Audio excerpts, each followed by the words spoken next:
September 2025 na. Magkano na nga ba ngayon ang mga Honda motorcycles? Yan ang ating aalamin ngayon. Tara!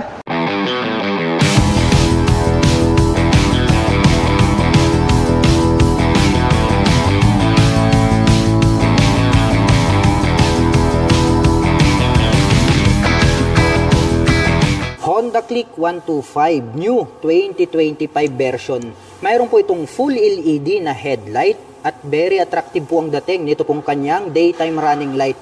At located na po dito sa bandang itaas, ito pong kanyang mga LED na turn signals. Naka-front telescopic fork na black color dito sa harapan, habang naka-single shock absorber naman po dito sa likuran. Naka-mechanical key ang ignition at included na po rito yung kanyang seat opener. Naka-single rotor disc brake na flower design with single pot caliper na Tokico dito sa harapan, habang naka-drum brake naman po dito sa likuran.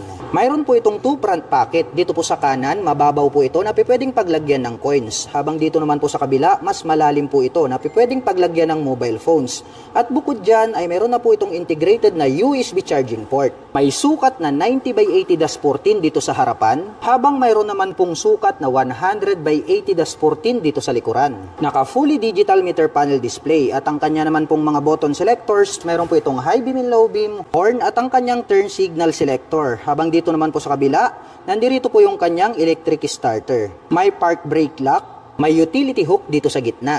At malawak din po ito pong kanyang footboard. Malapad din po ito pong kanyang upuan. At black color naman po ang kanyang seat cover. Matte brown color ang kanyang cast wheel. At matte brown color din po ito pong kanyang integrated na grab bar. May side stand engine cut-off switch. Naka-liquid cooled ang cooling system. Stylish po ito pong kanyang pipe. At mayroon po itong single exhaust. Mayroon na din po itong integrated na mudguard. Naka-full LED itong kanyang taillight. At naka-pop up naman po ito pong kanyang mga LED na turn signals. At ito pong Honda Click 125 2025 version ay naka 3D emblem na po ito pong kanyang side profile. At ang presyo po ng Honda Click 125 Special Edition 2025 version ay nagkakahalaga po ito ng 84,900 pesos. At kung gusto mo naman pong kumuha ng hulugan ay kailangan mo pong mag-down payment ng 5,800 pesos. At meron naman po itong 4,572 pesos sa loob po yan ng 3 taon. Honda ADB 160. Ang astig po ng dating nito pong kanyang makapal na daytime running light at naka full LED na po ito pong kanyang high beam and low beam. Located naman po rito sa bandang itaas, ito pong kanyang mga LED na turn signals at clear color po ito pong kanyang windshield at ito po ay adjustable. Naka silver color ito pong kanyang front telescopic fork at ito po ay gumagamit ng single rotor disc brake na flower design with 2 pot caliper na Nissin brand black color with ABS at ito pong kanyang cast wheel is matte brown color na Y design at mayroon pong sukat ang kanyang gulong rito sa harapan na 110x80-14. Maporma din po pala ang dating nito pong kanyang upuan. Combination naman po ng black at gray ang kanyang seat cover at makikita natin ito pong kanyang pagkakatahi ay matibay. Buksan naman po natin ito pong kanyang underseat compartment. Ang lapad po at malawak, malalim. Ito pong kanyang underseat storage at kasya po rito ang isang full face helmet. At bukod dyan ay marami pa po tayong mailalagay na mga personal na gamit. Itim naman po ang kulay nito pong kanyang integrated na grab bar. At mahaba po ito pong kanyang pillion board. At meron po itong footrest extension. At meron naman po itong rubber cover on top na anti-slip. Located naman po dito sa gitna, ito pong kanyang fuel tip. At ito po ay mayroong fuel tank capacity na 8.1 liters. At meron naman po itong fuel consumption na 45 km per liter. Naka-dual sub-tank shock absorber ang kanyang rear suspension. At ito po ay Showa brand. Gold color naman po yung kanyang canister. Naka fully digital meter panel display at mayroon po itong button selector dito sa bandang gitna. Naka matte brown color ito pong kanyang naked na handlebar. At ang kanya naman pong mga button selector, mayroon po itong high beam and low beam, horn at turn signal selector. Habang dito naman po sa kabila, nandito po yung kanyang auto stop start system, hazard button at ang kanyang electric starter. At ito po ay gumagamit ng smart keyless system para sa kanyang ignition. Included na po rito yung kanyang fuel at set button. Habang dito naman po sa kabila, mayroon po itong front pocket. Buksan natin, malalim po ito. At pwede po tayong maglagay rito ng mobile phones. At bukod dyan ay mayroon na rin po siyang integrated na USB Type-A port. At ito po ay gumagamit ng single rotor disc brake na flower design with Nissin na single single pot caliper, black color. Matte brown naman po ito pong kanyang cast wheel at may sukat naman po ang kanyang gulong rito sa likuran na 130/70-13. At ito po ay naka-dual purpose pattern tires. Naka-X design naman po ito pong kanyang full LED na tail light at located naman po rito sa bandang ibaba. Ito pong kanyang mga naka-pop up na turn signals. At ang presyo po ng Honda ADB 160 ay nagkakahalaga po ito ng 166,900 pesos. At kung gusto mo naman pong kumuha ng hulugan ay kailangan mo pong mag-down payment ng 31,800 pesos. At mayroon naman po itong 7,450 pesos sa loob po yan ng 3 taon. Honda Beat Premium version. Naka full LED po ito pong kanyang main headlight at located naman po dito sa bandang itaas. Ito pong kanyang mga bulb type na turn signals. Naka-telescopic fork ang kanyang front suspension. Habang naka single shock absorber naman po dito sa likuran. At ito po ay gumagamit ng mechanical key para sa kanyang ignition with shutter lock key. At dito na rin po located dito pong kanyang seat opener. At meron po itong 2 front pocket. Dito po sa kabila, maluwag po ito at open. Pwede po nating paglagyan ng coins at gloves. Habang dito naman po sa kabila, dito naman po located dito pong kanyang USB power outlet. At mayroon po itong integrated na utility hook dito po sa bandang gitna. Naka-single rotor disc brake with single pot caliper dito sa harapan. Habang naka-drum brake naman po dito sa likuran. At ang kagandahan po ng Honda Beat ay meron po itong kickstarter. At may nakalagay naman po na Beat 3D emblem dito po sa kanyang side profile. At ito po ay naka-cast wheel at may sukat po ang kanyang gulong rito sa harapan na 80/90-14. Habang mayroon naman pong sukat na 90/90-14 dito sa likuran. Malawak din po ito pong kanyang footboard at mayroon naman po itong plastic cover on top na anti-slip. At ito po ay equipped with side stand engine cut-off switch at metal naman po with rubber cover on top. Ito pong ating pillion step para sa ating back rider. Simple lang naman po ang dating nito pong kanyang upuan. Black color naman po ito pong kanyang seat cover. At mayroon naman po itong 12 liters na underseat storage. Maluwag na rin po ito at marami na din po tayong mailalagay rito na personal belongings. Dito naman po located dito pong kanyang fuel tank at mayroon naman po itong fuel tank capacity na 4.2 liters at mayroon naman po itong fuel consumption na 58 km per liter. Black color naman po ito pong kanyang integrated na grab bar. Combination po ng analog at digital ang kanyang meter panel display. Mayroon po itong high beam and low beam, horn at ang kanyang turn signal selector. Habang dito naman po sa kabila, nandirito po yung kanyang electric starter. At bukod dyan, ito po ay equipped with park brake lock. All black naman po ang kulay nito pong kanyang pipe at head protection guard. At meron naman po itong single exhaust. At naka-air-cooled po ang kanyang cooling system. Naka-bulb type po ito pong kanyang tail light. At naka-bulb type din po ito pong kanyang mga turn signals. At included na po lahat ng kanyang ilaw dito po sa kanyang tail light assembly. At ang presyo po ng Honda Beat Premium ay nagkakahalaga po ito ng 73,400 pesos. At kung gusto mo naman pong kumuha ng hulugan ay kailangan mo pong mag-down payment ng 4,800 pesos. At mayroon naman po itong 4,032 pesos sa loob po yan ng 3 taon. Honda Venner X150 Premium Edition. Naka full LED po ito pong kanyang headlight. May spike dito sa bandang itaas. At ito po yung kanyang nagsisilbing daytime running light.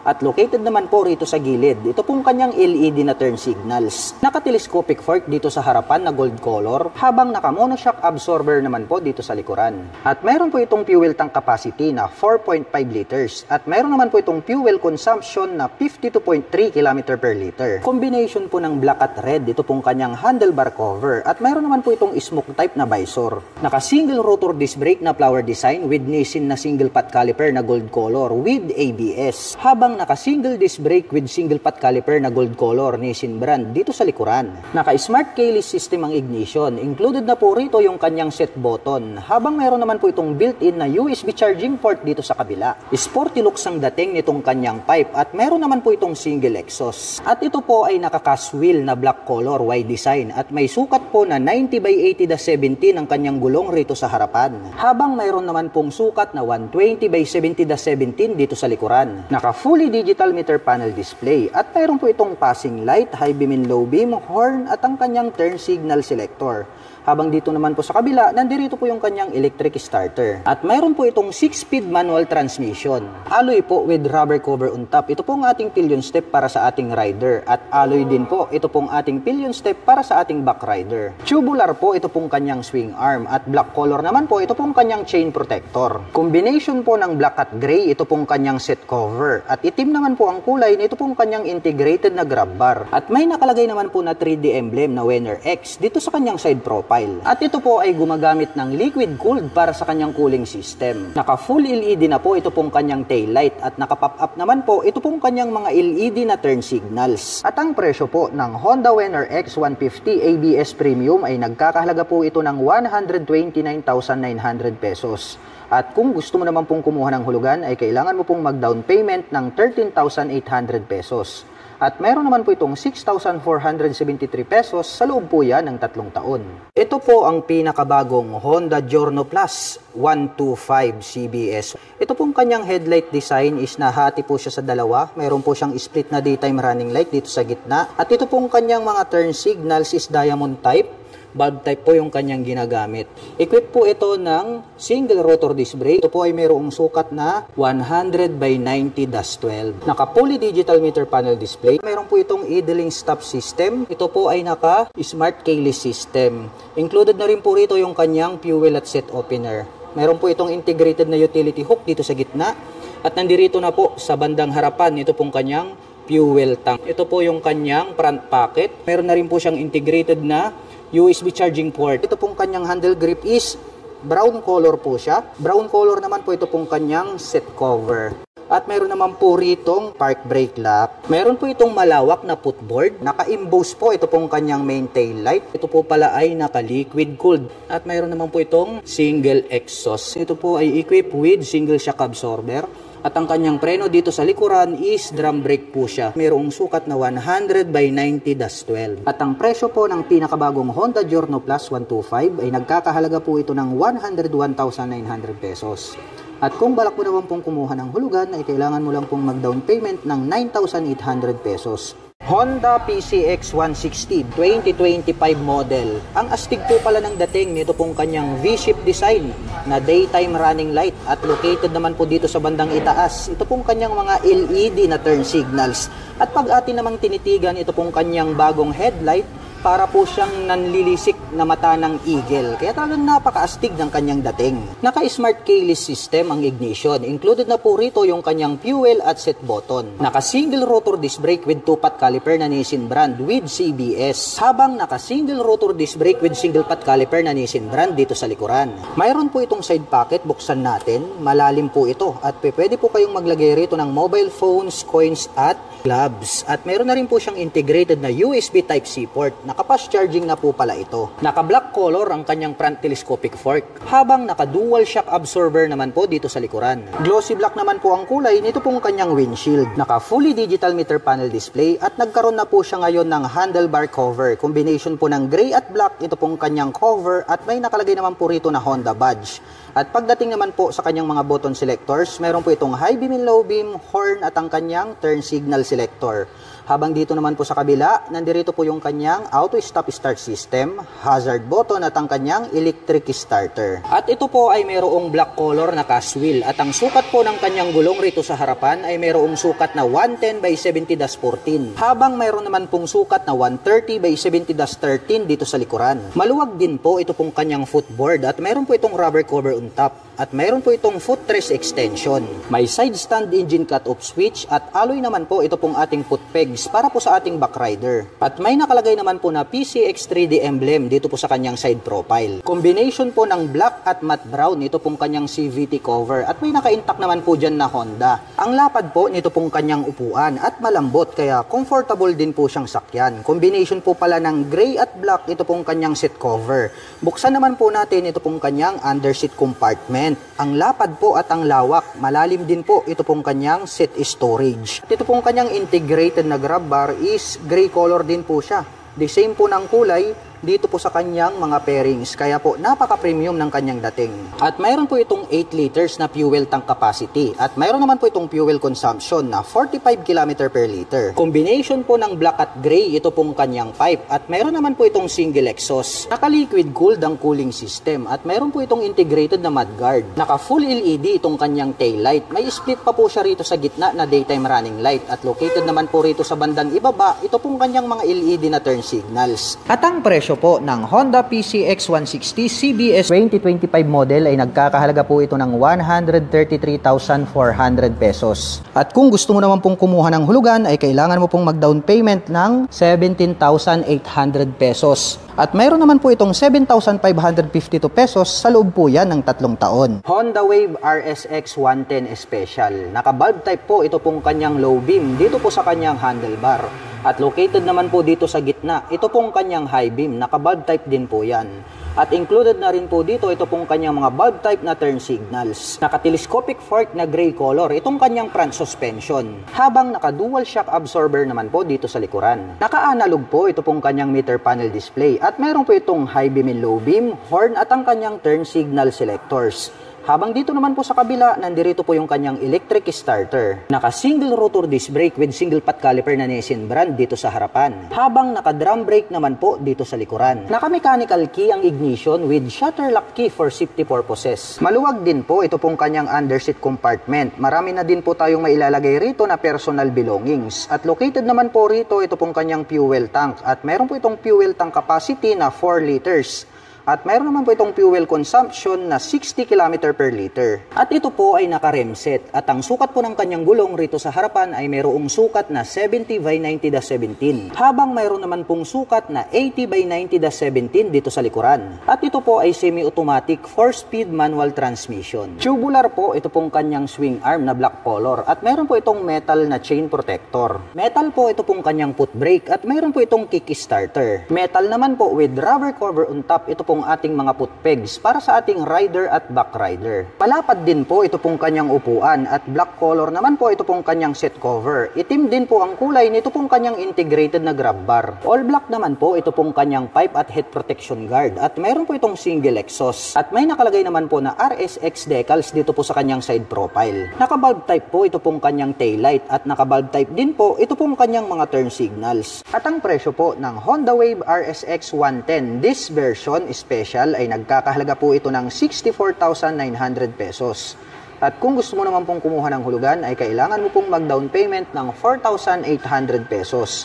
At mayroon po itong 3,595 pesos sa loob po yan ng 3 taon. Honda Click 160. Ang astig po talaga ng pagkakadesenyo nito pong kanyang full LED na headlights at mayroon po itong mahabang daytime running light. Located po dito sa bandang itaas, ito pong kanyang mga LED na turn signals. Naka-black color ang kanyang front telescopic fork at ito po ay gumagamit ng single rotor disc brake with single pot caliper na Tokiko ang brand with CBS. At ito pong kanyang cast wheel is matte brown color at may sukat po ang kanyang gulong rito sa harapan na 100 by 80-14. Malapad din po ito pong kanyang upuan. Itim naman po ang kulay nito pong kanyang seat cover. Buksan naman po natin para masilip natin ito pong kanyang underseat compartment. Kasya naman po rito ang isang half-face helmet. At dito naman po located ito pong kanyang fuel tank. At ito po ay mayroong fuel tank capacity na 5.5 liters. At mayroon naman po itong fuel consumption na 45 km per liter. Itim po ang kulay nito pong kanyang integrated na grab bar. Naka fully digital meter panel display at dito po sa bandang itaas yung kanyang mga light indicators at meron naman po itong 2 button selector dito sa bandang ibaba. At mayroon po itong high beam and low beam, turn signal selectors at ang kanyang horn. Habang dito naman po sa kabila, mayroon po itong auto stop start system at ang kanyang electric starter. At ito po ay gumagamit ng smart keyless system para sa kanyang ignition. Included na po rito yung kanyang set button. At ito po ay mayroong 2 front pockets. Dito po sa kaliwa, open po ito at malalim, pwedeng paglagyan ng coins at gloves. Habang dito naman po sa kabila, meron po itong door na pwedeng buksan, malalim din po ito at kasyang-kasya po rito ang mobile phones. At bukod dyan ay meron na rin po siyang integrated na USB Type-A port. At mayroon po itong utility hook dito po sa bandang gitna. Malawak din po ito pong kanyang footboard kaya malaya po nating maikikilos ang ating mga paa. At ito po ay equipped with single shock absorber dito sa likuran at gumagamit po ito ng mechanical drilling trailing or drum brake para po dito sa kanyang rear braking system. Matte brown po ito pong kanyang cast wheel at may sukat po ang kanyang gulong rito sa likuran na 120 by 70-14 at ito po ay naka-tubeless na. At mayroon po itong integrated na mudguard. Naka-liquid cooled ang kanyang cooling system. Combination po pala ng black at gray ito pong kanyang pipe at mayroon po itong single exhaust. Unique din po pala ang pagkakadesenyo nito pong kanyang full LED na taillight at located naman po rito sa bandang ibaba. Ito pong kanyang mga LED na turn signals. At ang presyo po ng Honda Click 160 ay nagkakahalaga po ito ng 116,900 pesos. At kung gusto mo naman pong kumuha ng hulugan ay kailangan mo pong mag-down payment ng 10,000 pesos. At mayroon naman po itong 6,011 pesos sa loob po yan ng 3 taon. Ito po yung kanilang pinakabagong Honda RS125. Ito pong kanyang headlight is gumagamit po siya ng bulb type at naka-emboss naman po rito sa magkabila ito pong kanyang mga turn signals. Mayroon din po itong maliit na visor, may nakalagay po rito na Honda decal. At ito naman po ay gumagamit ng single rotor disc brake with single pot caliper na Nissin brand. At yung pong version na to, ito po ay naka-spokes rim set. Naka-analog ang kanyang meter panel display, naka-mechanical key ang kanyang ignition, at ito po ay naka-naked handlebar. At ang motor po na ito ay naka-semi-automatic. Malapad din po at mahaba ito pong kanyang stock na upuan. Naka-dual shock absorber ang kanyang rear suspension. Equip po pala ito ng drum brake para po dito sa kanyang rear braking system. Simple lang po ang dating nito pong kanyang stock pipe. At mayroon po itong integrated na kick starter at electric starter. Pointed din po ang pagkakadesign nitong kanyang taillight. Included na rin po dito yung kanyang turn signals dito po sa kanyang taillight assembly. At ang presyo po nito pong kanilang pinakabagong Honda RS125 ay nagkakahalaga po ito ng 75,900 pesos. At kung balak mo naman pong kumuha ng hulugan ay kailangan mo lang pong mag-down payment dito ng 5,800 pesos. Ito naman po yung kanilang number 1 na scooter pagdating po sa 125 category. Ito po yung kanilang Honda Click 125 Special Edition 2024 version na po ito. Meron po tayo na itong combination ng blue-white, meron tayong gray-black, at meron din po tayong red-black. At ang kagandahan po nito pong kanilang Honda Click 125 ay napaka-astig din po talaga ang pagkakadesign nitong kanyang daytime running light. At dito po sa bandang itaas located dito pong kanyang mga turn signals. Equipped naman po ito ng combi brake para po sa kanyang braking system. Naka single rotor disc brake na flower design with Topico na single pot caliper. At mapapansin po natin ito pong kanilang special edition ay matte brown po ang color nitong kanyang magwheel. Naka fully digital meter panel display, naka mechanical key ang kanyang ignition. At mayroon naman po itong 2 front pocket dito sa harapan. Itong bandang kanan ay mas mababaw, pwedeng paglagyan ng coins. Dito naman po sa kabila mayroon po ritong door at pwede nating buksan, mas malalim, at pwede po tayong maglagay dyan ng mobile phones. At makikita natin mayroon po siya ritong integrated na USB charging port. Mayroon din po itong malawak na footboard. Matte black color naman po ito pong kanyang seat cover. Malambot din at malapad itong kanyang upuan. Buksan naman po natin para masilip natin ito pong kanyang underseat compartment. Ito po pala ay mayroong 18 liters. At dito na rin po located ito pong kanyang fuel tank. At mapapansin po natin dito po sa kanilang special edition, ito pong kanyang integrated na grab bar is matte brown. Hanggang dito po sa kanyang mga mag wheels is matte brown lang din po siya. Naka-liquid cooled ang kanyang cooling system. Sporty looks design. Ito pong kanyang stock na single muffler. Unique din po ang dating nito pong kanyang taillight. At ito po ay equipped with single shock absorber para po rito sa kanyang rear suspension.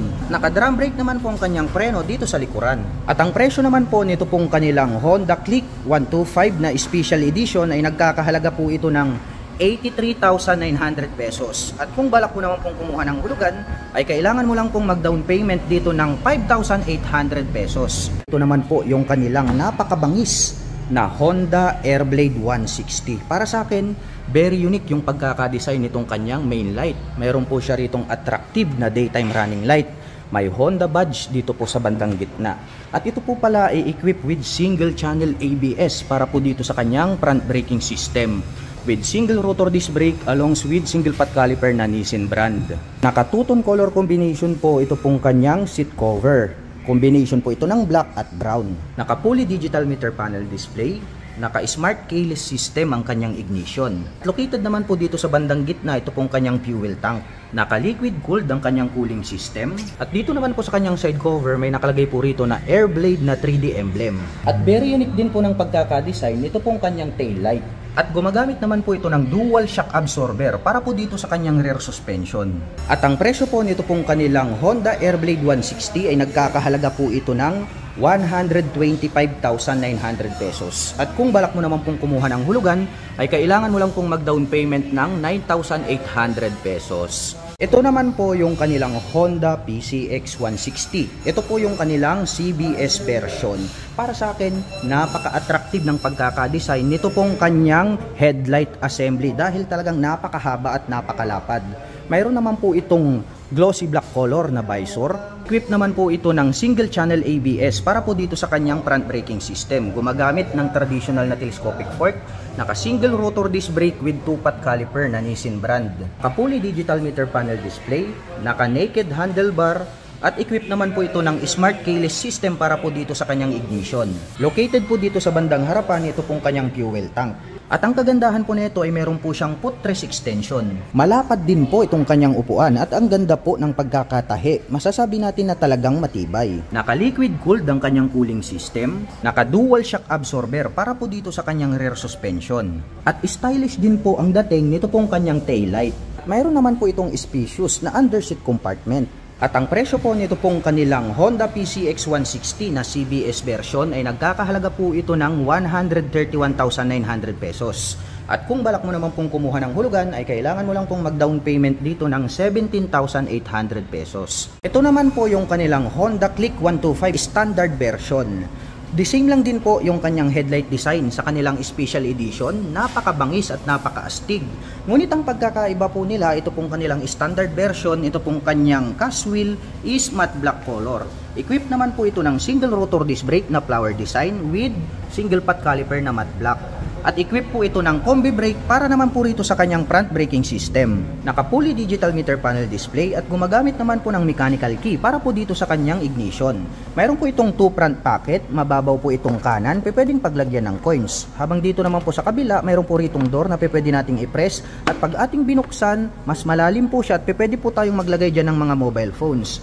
At mayroon na din po siyang integrated na USB charging port, pwede po tayong mag-recharge ng mobile phones and gadgets. Malawak din po itong kanyang footboard. Malapad din po itong kanyang upuan at malambot. Black color naman po itong kanyang seat cover. Buksan naman po natin, ito po palang kanyang underseat compartment ay mayroon po itong 18 liters. At dito na rin po located ito pong kanyang fuel tank. Matte black color naman po itong kanyang integrated na grab bar. Pagdating po sa kanilang special edition is manonotice natin na ito pong kanyang grab bar is matte brown color. Pero itong standard is matte black color po siya. Naka-liquid cooled ang cooling system. Ito po pala ay equipped with single shock absorber para naman po rito sa kanyang rear suspension. Naka-drum brake naman po ang kanyang preno dito sa likuran. At ang ganda rin po ng pagkakadesign nito pong kanyang tail light. At ang presyo po nito pong kanilang pinakabagong Honda Click 125 2024 version na standard version ay nagkakahalaga po ito ng 81,400 pesos. At kung balak mo naman pong kumuha ng hulugan ay kailangan mo lang pong mag-down payment dito ng 5,800 pesos. Kung ang hanap mo naman ay comfortable riding, ito po yung highly recommended. Ito po yung kanilang Honda PCX 160 ABS version. Napakaastig po talaga ng pagkakadesign nitong kanyang headlight assembly dahil napakahaba po nitong kanyang mga ilaw. At glossy black naman po itong kanyang integrated na visor. At equipped na po pala ito ng HSTC, also known as Honda Selectable Torque Control. At equipped na rin po ito ng single channel ABS para po dito sa kanyang front braking system. At ito po ay gumagamit ng single rotor disc brake with 2-pot caliper na Nissin brand. At ito pong kanyang mag wheel is matte brown color. Mayroon din po itong footrest extension.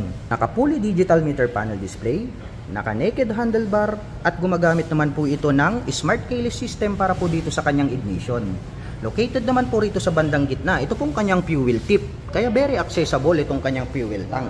Napakalapad po talaga nitong kanyang upuan. Dito po sa kanyang side profile, may nakalagay po rito na PCX 160 na 3D emblem. Naka-liquid cooled ang cooling system, naka-dual shock absorber para po dito sa kanyang rear suspension, naka-single rotor disc brake with single pot caliper na Nissin brand dito po sa kanyang rear braking system. Napakalapad din po pala ng pagkakadesign nito pong kanyang tail light. At ang presyo po nito pong kanilang Honda PCX 160 na ABS version ay nagkakahalaga po ito ng 149,900 pesos. At kung balak mo naman pong kumuha ng hulugan ay kailangan mo lang pong mag-down payment dito ng 20,000 pesos. At kung ang hinahanap nyo naman po ay more affordable ang price tag at matipid sa gasolina, mayroon po tayo ritong Honda TMX 125. Mayroon po tayong 3 color available dito. Mayroon tayong red, mayroon tayong black at mayroon din po tayong gray color. Ito pong kanyang main headlight is square type po siya. Unlike po dito sa Supremo, napa-impose po ito pong kanyang headlight design. At ito naman pong kanyang mga turn signals ay located dito sa bandang itaas. Bulb type din po yan. At very visible naman po yan kapag kayo po ay liliko sa kanan at kaliwa. Gumagamit naman po ito ng traditional na telescopic fork dito sa harapan. At ito pong kanyang hub is gray color din po hanggang dito po sa kanyang front fender.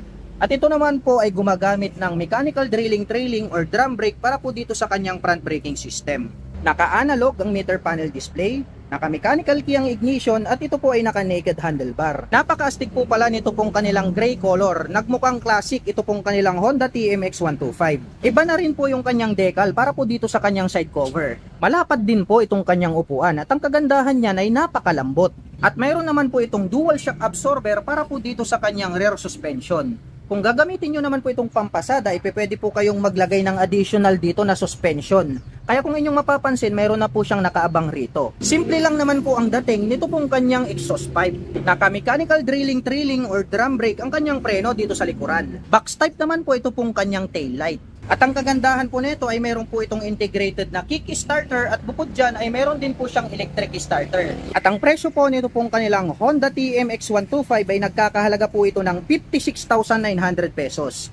At kung balak mo naman pong kumuha ng hulugan ay kailangan mo lang pong mag-down payment ng 2,800 pesos. Kung ang hinahanap nyo naman po ay Pantra motorcycle, meron po tayo ritong Honda Supremo 150. Meron po tayong available 2 colors. Meron po tayong red color and then ito pong black color. Ito pong Honda Supremo 150 ay maganda po ito, panghanap buhay. At ang kagandahan po nito, pwede nyo rin po siyang gamiting pang daily service. Kaya all-in-one po ito pong mga Pantra motorcycles. Dahil nga kaya sila tinawag na Pantra dahil pwede po silang pantrabaho, pan-tricycle. Ito pong kanyang main headlight ay gumagamit po ito ng bulb type para po dito sa kanyang high beam and low beam. At dito naman po located ito pong kanyang mga napakalaking mga turn signals. Kaya more visible po yan kapag kayo po ay liliko sa kanan at kaliwa. Mayroon naman pong nakalagay rito na Honda decal. At ito naman po ay gumagamit ng traditional telescopic fork para sa kanyang front suspension. Mayroon naman po siyang rubber cover on top. At napansin ko lang mga ka-LM, ito pong kanyang hub is glossy black na po siya. Nakaterno naman po siya dito po sa kanyang front fender. Napaka-flawless po nito pong kanyang fuel tank at iba na rin po yung kanyang decal design. Ito pong kanyang upuan ay napakalapad at napakahaba. Kaya kung gagamitin nyo po ito pang hanap buhay, saktong-sakto pampasada. At ito naman po ay mayroong dual shock absorber para naman po dito sa kanyang rear suspension. Kung gusto nyo naman pong pampasada ang motorcycle na ito, pwede po kayong magdagdag ng isa pang suspension dito. Kaya mayroon na po siyang nakaabang. Matte black color naman po ito pong kanyang stock pipe. Naka-drum brake din po ang braking system dito sa likuran. At ito po ay mayroong integrated na kick starter at mayroon din po siyang electric starter. Naka-analog ang meter panel display, naka-mechanical key ang ignition at ito po ay naka-naked handlebar. At ang presyo po nito pong kanilang Honda Supremo 150 ay nagkakahalaga po ito ng 78,900 pesos. At kung balak mo naman pong kumuha ng hulugan ay kailangan mo lang pong mag-down payment ng 6,800 pesos.